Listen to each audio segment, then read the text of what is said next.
ब्रह्मा जी ने देखा है तो पाप कराने वाली मैंने सृष्टि रची, पवित्र हुए, पवित्र होकर आचमन किया और भगवान का ध्यान किया। दोबारा संकल्प किया तो सनक सनंदन सनातन सनत कुमार ये 4 निवृत्ति प्राण ऊर्ध रेता मुनि प्रकट हुए। इनसे कहा सृष्टि रचो, बोले हमारे बस की बात नहीं, हम तो हरि शरणम हरि शरणम हरि शरण। निकल पड़े दिगंबर महापुरुष। कहा तुम लोग सृष्टि उत्पन्न करो। उनका पिताश्री हम निवृत्ति मार्ग पर चिंतन रखने वाले हैं, इसलिए हम ऐसा नहीं कर सकते। ओ हरि शरणम हरि शरणम। ब्रह्मा जी ने देखा कि तो मेरी आज्ञा नहीं मान रहे, बड़ी गुस्सा आई। जब ब्रह्मा जी को गुस्सा आई, बहुत रोकने का प्रयास किया लेकिन बहुत गुस्सा आ गई, तो ब्रह्मा जी के बीच भाव से यहां से श्याम वर्ण का एक तेजो में देव प्रकट हुआ और वो थोड़ा रुदन करने लगा। तो उनका रो मत, बोले मेरा नाम बताओ, बोले रोए इसलिए रुद्र। बोले रहने का स्थान बताओ, बोले कैलाश। यहां श्रीमद् भागवत महापुराण के विधान में भगवान ब्रह्मा जी के भ्रकुटी मध्य से भगवान रुद्र का अवतार हुआ, देवाधिदेव महादेव। देखो ये हमने कई बार कहा है कि जिस पुराण को आप पढ़ोगे उसमें वही अधिष्ठात्र देवता होगा। जैसे अपने गुरु कृपा से कई पुराणों का स्वाध्याय हुआ, तो अगर देवी पुराण तो देवी से सबकी उत्पत्ति, शिव पुराण तो शिव से सबकी उत्पत्ति, जिस पुराण के अधिष्ठात्र देवता उसी से सबकी उत्पत्ति। तो यहां भगवान श्री हरि श्री कृष्ण उनके लिए श्रीमद् भागवत, तो इसमें श्री कृष्ण श्री हरि से भगवान ब्रह्मा, ब्रह्मा जी से देवाधिदेव महादेव जी का प्रादुर्भाव।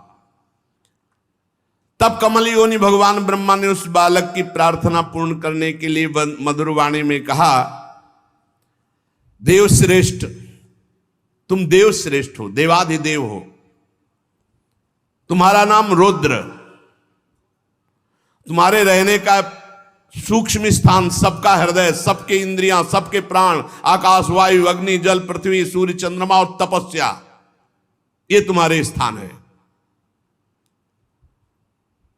और तुम 11 रूपों में रहोगे, मन्यु मनु महिनस महान शिव ऋतध्वज उग्ररेता भव काल वामदेव धृतव्यत धी वृत्ति उषना उमा नियुत सर्पी इला अंबिका इरावती सुधा दीक्षा, ये 11 रुद्राणियां तुम्हारी अर्धांगिनी होंगी।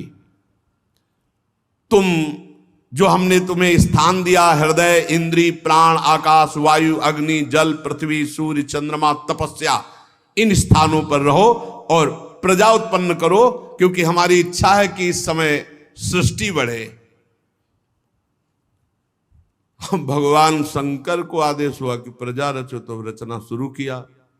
अब उनकी जो रचना थी बहुत विचित्र थी, किसी के हजारों मुख, किसी के एको मुख नहीं, किसी के हजारों आंखें, किसी के एक आंख हो, किसी के बहुत हाथ, किसी के विचित्र असंख्यों यूथ के यूथ भूत प्रेत पिशाच। ब्रह्मा जी ने कहा बंद करो बंद करो, आप अपनी सृष्टि बंद करो, नहीं जो हम सृष्टि रच रहे सब खा जाएगी आपकी सृष्टि। महाराज ये सारे दिशाएं डरपने लगी, आप अपनी सृष्टि बंद करो, तुम्हारा कल्याण हो, हमारे आदेश का पालन हो गया बस। ये आपने जो सृष्टि रची है पूरी सृष्टि को खा जाएंगे, मत रचो सृष्टि, तुम्हारा कल्याण हो, तुम सुखी रहो, तुम तप में लगो, तपस्या करो। हे इंद्रियातीत, हे सर्वांतर्यामी, हे ज्योतिष स्वरूप देवाधिदेव, आप अपनी सृष्टि बंद कर लो। भगवान शंकर ने कहा आप पहले कहा था रचो, तो फिर आपकी आज्ञा पालन करके रच रहे थे। तब भगवान रुद्र ने कहा ठीक है, और वो समाधि में शंकर सहज स्वरूप संभाला, लाग समाधि अखंड 88 हजार वर्ष तक की समाधि देवाधिदेव की। ब्रह्मा जी फिर उदास हो गए, अब हमारी सृष्टि कैसे बढ़े। तो अगला संकल्प करते हैं, फिर क्या प्रकट होता है आगे चर्चा करते हैं। श्री राधा वल्लभ लाल की जय। भगवान ब्रह्मा जी सृष्टि रचना में देखा कि सफलता प्राप्त नहीं हो रही, तो एकदम क्रोध आ गया, भ्रकुटी चढ़ गई और भ्रकुटी से एक बालक जैसा प्रकट हुआ, वह प्रकट होकर रुदन करने लगा। तो ब्रह्मा जी ने उनका नाम रखा नील लोहित रुद्र। भगवान देवाधिदेव महादेव का प्रादुर्भाव श्रीमद् भागवत के अनुसार ब्रह्मा जी की भ्रकुटी मध्य से हुआ। नारायण की नाभि कमल से ब्रह्मा जी की भ्रकुटी मध्य से नील लोहित भगवान शंकर 11 रुद्रों के रूप में कल सुना आपने, और उनकी 11 दैवी शक्तियां रुद्राणी। भगवान ब्रह्मा जी ने आदेश किया कि हे वत्स, आप परम ज्योति स्वरूप हैं, ब्रह्म स्वरूप हैं, आप सृष्टि रचना करें। अब भगवान रुद्र की सृष्टि तो सर्वविनाशकारी देवता, संहारकारी, लय करने वाले, मन्यु मनु महिनस महान शिव ऋतध्वज उग्रता भव काल वामदेव धृतव्रत, ये नील लोहित भगवान के 11 रुद्र के नाम। और धी वृत्ति उष्णा उमा न्यूत सर्पी इला अंबिका इरावती सुधा दीक्षा, ये 11 रुद्राणियां। अब जो सृष्टि की वो बड़ी भयानक थी, सबका नाश करने वाली। रुद्र भगवान की ऐसी सृष्टि है, ये तो सब नष्ट कर देंगे। काहे सर्वांतर्यामी ज्योतिष स्वरूप देवाधिदेव, आप तपस्या करो, बंद कर दो सृष्टि, अपनी सृष्टि बंद करे। भूत प्रेत नाना प्रकार के भयंकर ये सृष्टि महादेव जी ने रची। कहा महादेव जी आप सृष्टि बंद कर दो, आप ध्यानस्थ रहो, आप तपस्या करो महाराज। भगवान रुद्र ने कहा जैसी आज्ञा, और वो निरंतर समाधिस्थ रहने। 88 हजार वर्ष की समाधि भगवान शिव की। शंकर सहज स्वरूप संहारा, लाग समाधि अखंड पारा। देवाधिदेव बड़े मंगल मूर्ति, बड़े करुणा में, बहुत जल्दी प्रसन्न हो जाने वाले, प्रसन्न होकर भगवत चरणारविंद की अद्भुत प्रेम लक्षणा भक्ति प्रदान करने वाले। किसी भी जन्म में सही अगर भगवान शंकर की आराधना हुई है तो ही भगवान की भक्ति मिलेगी, अन्यथा नहीं। अयोध्या वासियों से भगवान श्री राम सबको बुलाकर बिठाकर कह रहे हैं, एक मैं चक्रवर्ती सम्राट राजा की तरह नहीं बोल रहा हूं, मैं हृदय की बात कह रहा हूं। सबई कहूं कर जोरी, हाथ जोड़कर कह रहा हूं, शंकर भजन बिना नर भगत न पावे मोरी। और एक गुपुत मत सबहि कहूं कर जोरी, शंकर भजन बिना नर भगत न पावे मोरी। मैं हाथ जोड़कर एक गुप्त बात कहता हूं, यदि भगवान शंकर की कृपा नहीं हुई तो विशुद्ध भक्ति मेरी कोई नहीं प्राप्त कर सकता। शिवद्रोही मम दास कहावा, सो नर मोहि सपन्यों नहीं भावा। भगवान शंकर परम वैष्णवाचार्य देवाधिदेव जब कृपा करते हैं तो प्रिया प्रीतम की भक्ति प्रदान करते हैं, हरि की भक्ति प्रदान करते हैं। अपने को उन्हीं की कृपा कटाक्ष से प्राप्त हुआ है, अपने जानते भी नहीं थे क्या है वृंदावन, क्या है प्रिया प्रीतम। उन्हीं ने नरसिंह मेहता को सीधे रास में भगवान शंकर ने, पूज्य राधा बाबा बाल्यावस्था में भगवान शंकर की आराधना, उसका फल अंतिम जीवन के पलों में राधा राधा राधा राधा राधा। जा पर कृपा न करहि पुरारी, सो न पाव मुनि भगति हमारी।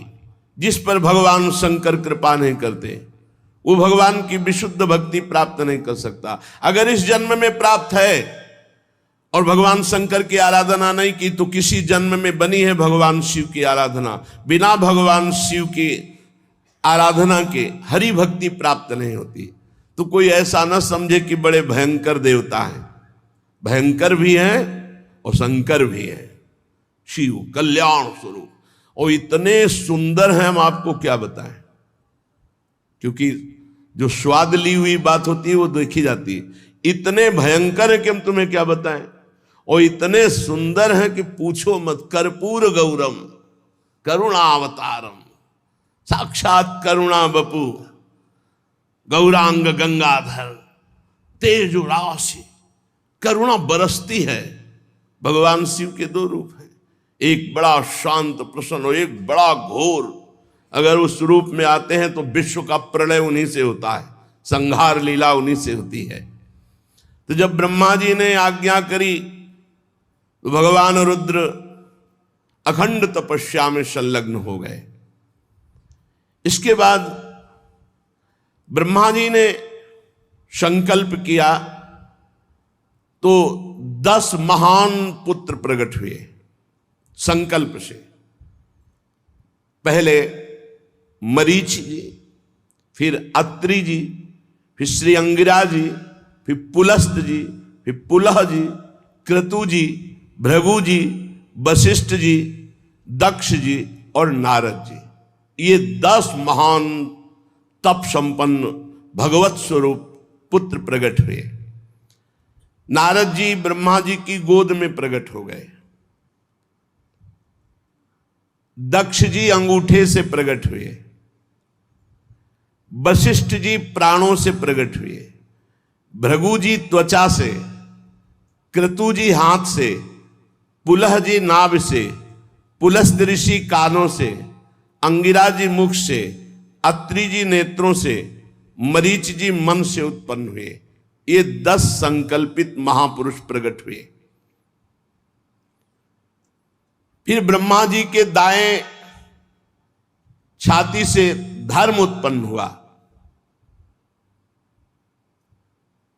जिनसे मूर्तिमान भगवान नर नारायण प्रकट हुए, धर्म के पुत्र नर नारायण। और पीठ से अधर्म का जन्म हुआ, उससे संसार को महाभय प्रदान करने वाला मृत्यु प्रकट हुआ अधर्म से। ब्रह्मा जी के हृदय से संपूर्ण संसार को अधीन रखने वाला काम प्रकट हो गया। भाव से क्रोध, नीचे के ओठ से लोभ, मुख से वाणी की अधिष्ठात्री देवी सरस्वती जी, और जनेन्द्री से समुद्र का प्रादुर्भाव हुआ,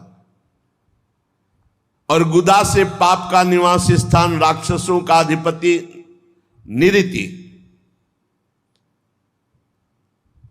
छाया से भगवान करदम जी उत्पन्न हुए। सारा जगत भगवान ब्रह्मा जी से उत्पन्न हुआ है।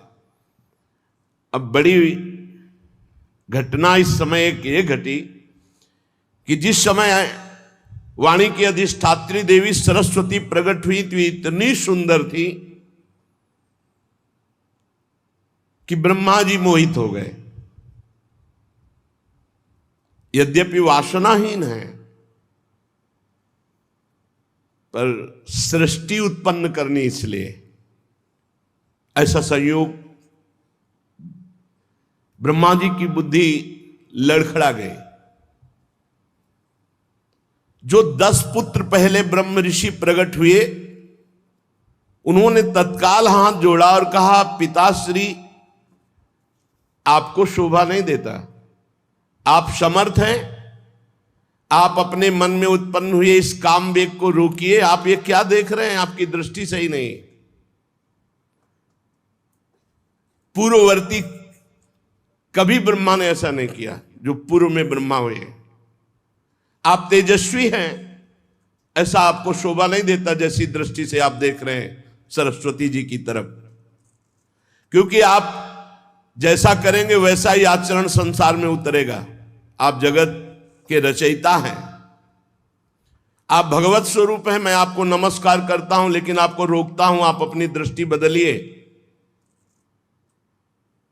जे ही ऐसा इन 10 महापुरुषों ने कहा तो ब्रह्मा जी बहुत लज्जित हो गए और कहा, धिक्कार, ऐसी वृत्ति कैसे आ गई। तत्काल उनका शरीर छूट गया धिक्कार देते ही, और वो भयानक कुहरा, अंधकार, काम, इनके रूप में प्रकट हुआ। चूंकि ये सृष्टि करनी थी इसलिए ऐसा संकल्प हुआ। कुहरा, अज्ञान, अंधकार, काम।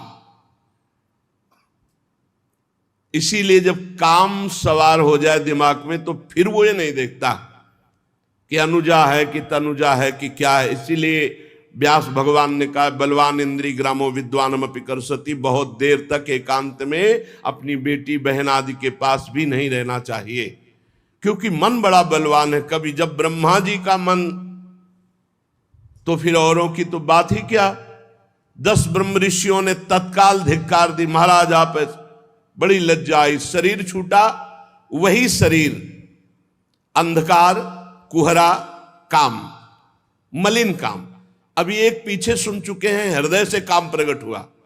एक काम को भगवान का स्वरूप माना गया है, जो धर्मयुक्त काम है उसे भगवान का स्वरूप माना गया है।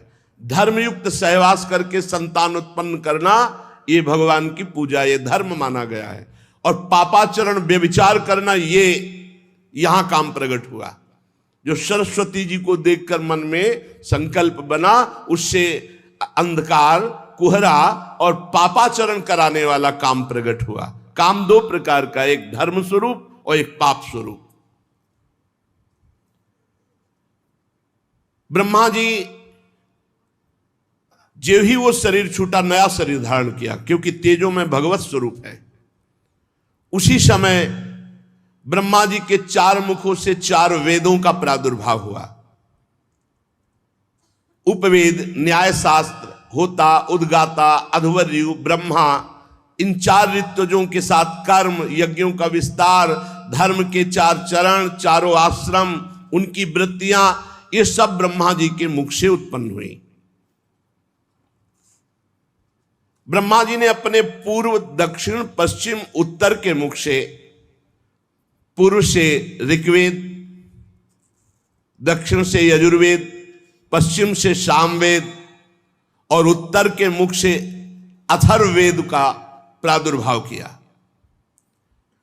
ऋग्वेद, यजुर्वेद, सामवेद, अथर्ववेद, 4 वेद प्रकट हुए ब्रह्मा जी के मुख से।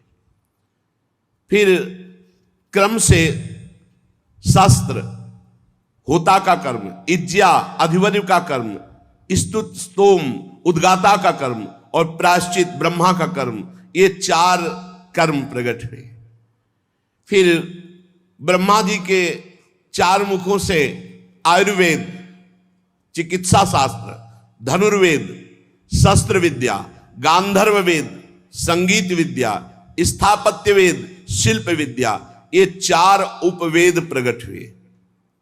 ऋग्वेद, यजुर्वेद, सामवेद, अथर्ववेद, 4 वेद, और आयुर्वेद, धनुर्वेद, गांधर्व वेद और स्थापत्य वेद, ये 4 उपवेद प्रकट हुए।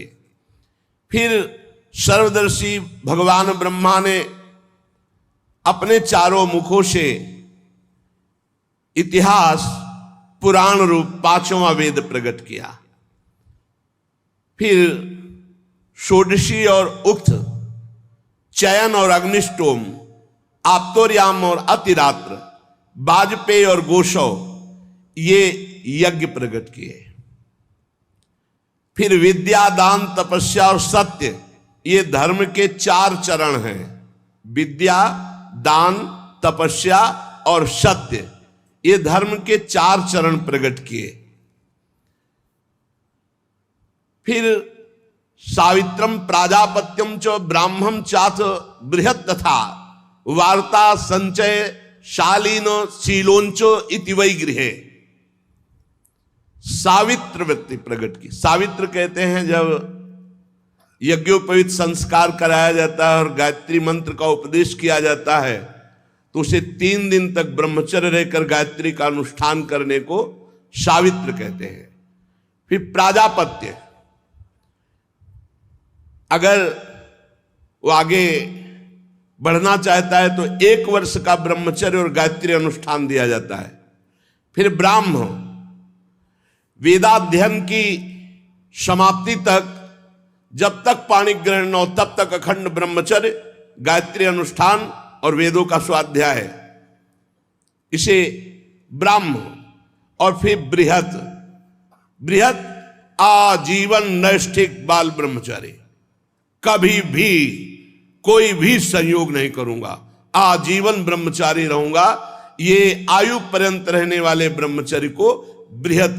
ये 4 वृत्तियां ब्रह्मचारी की प्रकट की, सावित्र, प्राजापत्य, ब्राह्म और बृहत। इनमें सावित्र, प्राजापत्य और ब्राह्म तो गृहस्थ में जा सकते हैं, लेकिन बृहत आजीवन नैष्ठिक ब्रह्मचारी, बड़ी महिमा है आजीवन नैष्ठिक ब्रह्मचर्य की। ये 4 वृत्तियां चारों मुख से ब्रह्मा जी ने ब्रह्मचारी की प्रकट की, और 4 वृत्तियां गृहस्थ की प्रकट की। वार्ता, संचय, शालीन, शीलोंच। कृषि के द्वारा गृहस्थी का पालन करना, याग आदि के द्वारा गृहस्थी का पालन करना, अयाचित वृत्ति से गृहस्थी का पालन करना, क्योंकि सब मुनिजन होते थे, और शीलोंच वृत्ति से गृहस्थी का पालन करना। शीलोंच, किसान के खेत का पूरा अन्न कट गया, अब जो दाना और बाली है वो बीनना, बाजार का अन्न उठ गया, अब उससे दाना और बीन करके एकत्रित किए हुए अन्न से 12 महीना चलाना, उसे शीलोंच वृत्ति। शीलोंच वृत्ति वाले से बहुत सब डरते थे, क्योंकि महान तपस्वी होता था, उसका कोई प्रतिग्रह नहीं होता, वो शीलोंच वृत्ति से जी रहा था।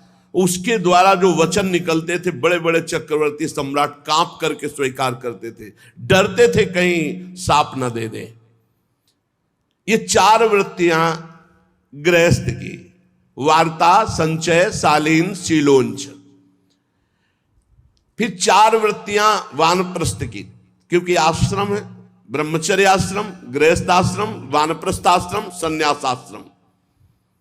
वैखानस, बालखिल्य, औदुंबर और फेनप। वैखानस बिना ज्योति बोई भूमि से उत्पन्न हुए फल आदि पदार्थों से आजीवन निर्वाह करना वानप्रस्थ, इसे वैखानस कहते हैं। वानप्रस्थ की वैखानस वृत्ति। और बालखिल्य, नवीन भोजन अन्न मिल जाने पर पुराने अन्न का संपूर्ण त्याग कर देना, ये वालखिल्य वृत्ति। औदुंबर, प्रातः काल उठे, जिधर मुख किया उधर भिक्षा मिली जो फल आदि की, वही लेना, अन्यथा भूखे रह जाना। फेनप, अपने आप जो फल आदि जमीन पे गिरे हुए तोड़ नहीं सकते, उससे पूरा जीवन निर्वाह करना, ये वानप्रस्थ की 4 वृत्तियां। और फिर सन्यास की 4 वृत्तियां, कुटीचक, बहुदक, हंस और परमहंस। कुटीचक, एक जगह कुटी बना करके आजीवन भजन करते हुए व्यतीत करना, संसार से विरक्त होकर, इन्हें कुटीचक सन्यासी कहते हैं। और बृहदक, एकमात्र तत्व की तरफ दृष्टि रखते हुए शरीर से निरपेक्ष, जैसे भरण पोषण, कोई परवाह नहीं, बस तत्व दृष्टि।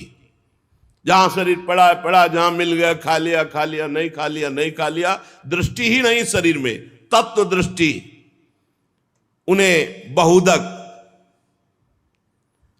और जो निरंतर तत्व में स्थित है उन्हें हंस, और जो जीवन मुक्त हो चुके उन्हें परमहंस। ये सन्यास की 4 वृत्तियां हैं।